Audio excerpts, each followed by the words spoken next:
This year, Team Driven is entering what's arguably the most prestigious customer racing programme on offer, the UK Ferrari Challenge Series. For the 2025 season, there's a new car on the grid, the Ferrari 296 Challenge.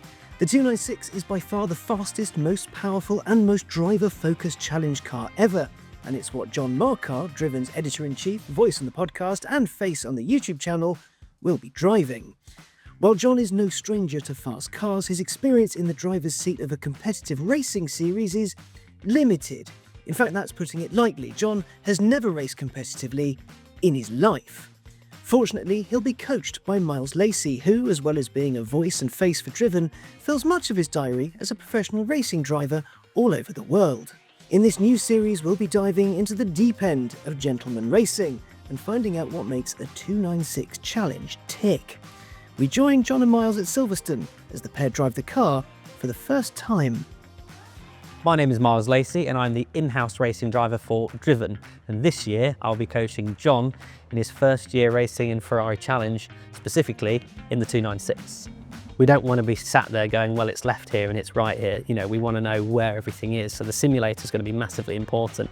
And even really, really basic things, which I know sounds so silly, but eating the right things, sleeping, making sure you get plenty of sleep before we get to a race weekend, and just focusing on the job, because there's a lot happens at a race weekend. There's media attention, there's media duties, there's lots of friends and family, which is obviously great, and you're going to be interacting with all those people, but there's a point where I will be there to almost grab him and go, right, now we need to focus on the job at hand, and then we need to be laser focused on that.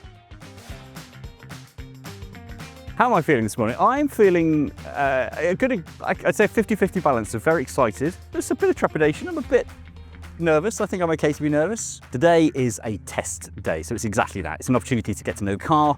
Bear in mind, these cars are brand new. They've done 30 miles of shakedown at the test track in Maranello. Other than that, they've not been driven at all. This will be the first time the cars are driven with any form of geometry set up on the suspension. So it's going to be a learning day, really. Learning day for me, learning day for the car.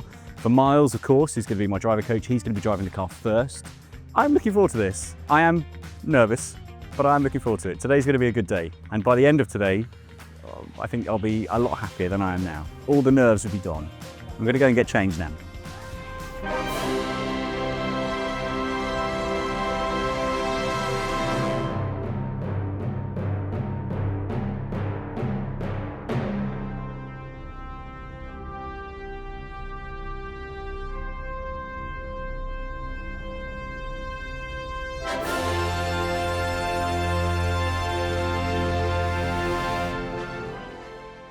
The premise of the day effectively is for John to firstly be comfortable operating on a test day, because he's never actually done a proper test day before, but then become comfortable in the car because the car's new. It's even quite new to Ferrari. So everyone's learning, and even the first time on a test day can be a bit daunting, because if you've never done it before, why wouldn't it be? So the whole premise of the day is just making John as comfortable as possible.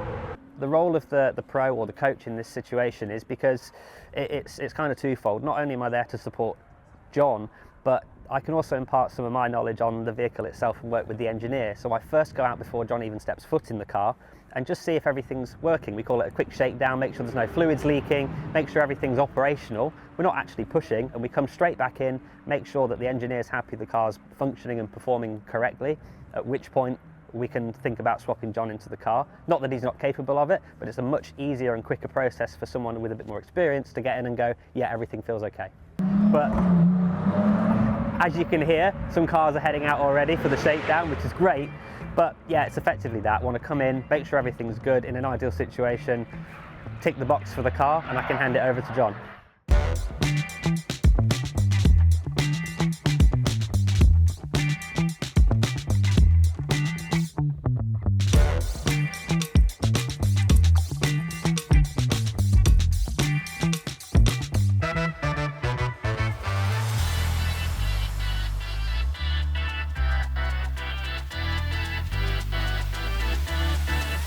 Everything's kind of turned to max at the moment, so all of the assistance is on. But the first impression is, one, it's extremely fast, like they said it would be, but it's so direct. So there's very few cars that are able to do that, where you just think about turning the car in, almost just think it through the corner, and bang, it just responds straight away. And obviously the road car's amazing, but this is another few steps above. John's just going to have to adapt to that very, very quickly because he won't have driven anything that's so responsive before.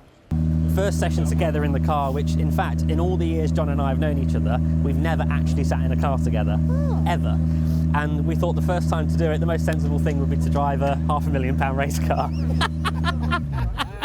So yeah, I'll be sat with him, and we're not pushing at all. It's really just to get him comfortable, like we said at the start, with just the process of a test day, other cars on track, where all the knobs and switches are, etc. And then we'll go from there. The first thing is make sure he's comfortable and that he kind of knows where all the important things are. And then we build the process, we build the speed throughout the day.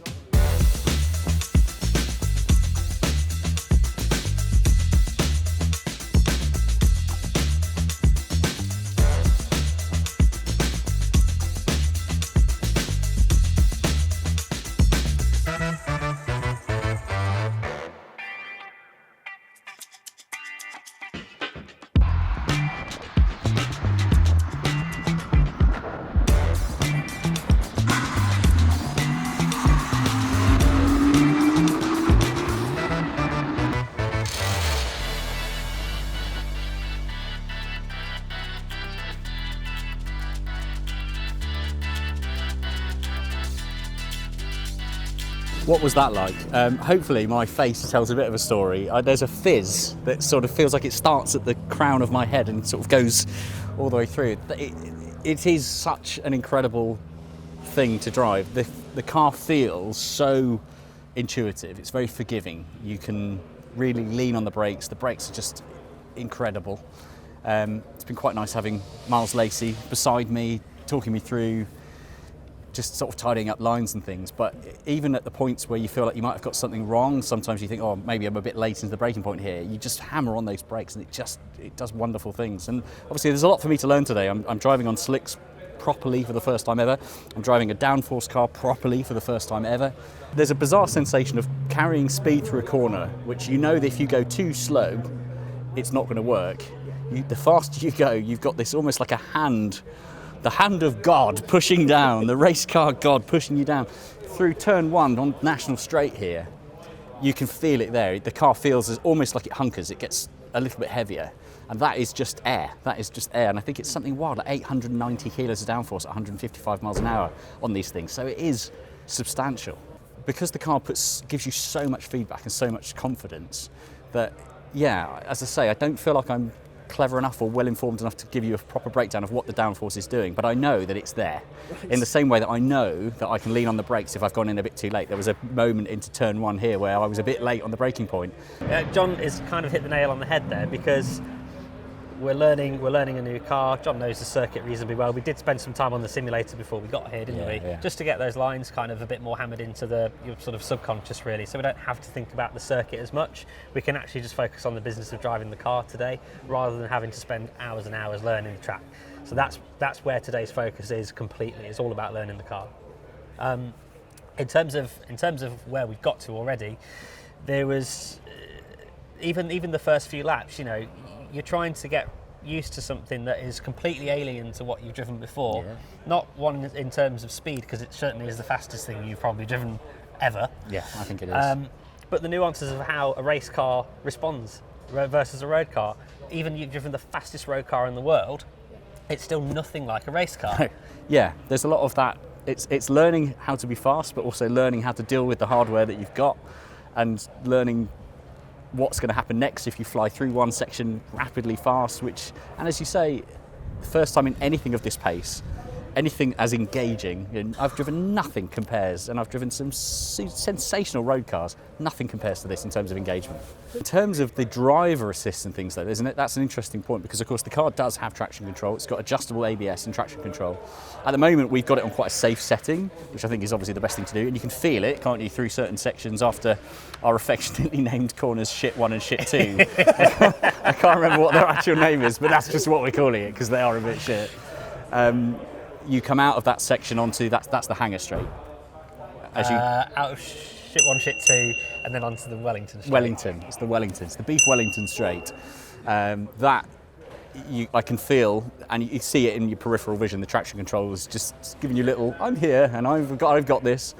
And again, with time we'll tidy up the line, and therefore hopefully it won't need to be as as invasive, and we can just dial that back a bit. Yeah, because when you have an open day like this, what we call an open pit lane day, in theory you could spend all day, every minute going around the track. If there's one thing I've learned over the years is there's little to no value in that. Doing laps for laps' sake is kind of just pointless, really. So we probably go out and do another 10 lap session with John. We look at we've got a bit of video, which we will look at just to tidy up lines and things like that, because at the moment, we're pulling quite big levers, if you will, to make changes in your driving and position on track. So we're not into the nuances of, like, you know, you need to be braking a fraction of a second later or here. That we're actually looking at video just for now. We don't even look at data at this point because we just want to see, are we on the right place on the track, etc. So that's what we'll do this afternoon, another 10 lap session, and we'll focus on probably just one or two areas, and you'll see again quite a drastic change in lap time, and also how comfortable you are in the car. Yeah.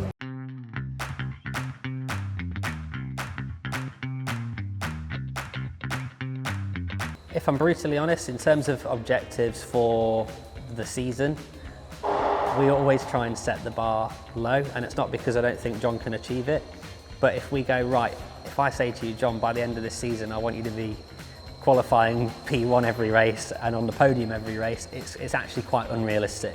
So we first need to be realistic in the objectives and the challenges set for John. But what I really think, I genuinely think this, is that he's going to be up there in the mix, because not forgetting as well, there are two classes of driver also in this. So there's the faster class in the 296s, and then there's a slower class as well. So John has found himself straight away in the top class. So already he'll be feeling that pressure on his shoulders, because he thinks, I really need to deliver here. I'm not going to be asking that of him at all. We just want him to come away having firstly a successful first season, because first season of racing is, you'll never forget it. Even if you were racing 2 CVs like I first started, that was my first ever race weekend, it absolutely wasn't a 750 horsepower GT car, which this is for John. So the job for him is really, really quite big, and it's my job to try and make sure that we take these small steps to get where he wants to get.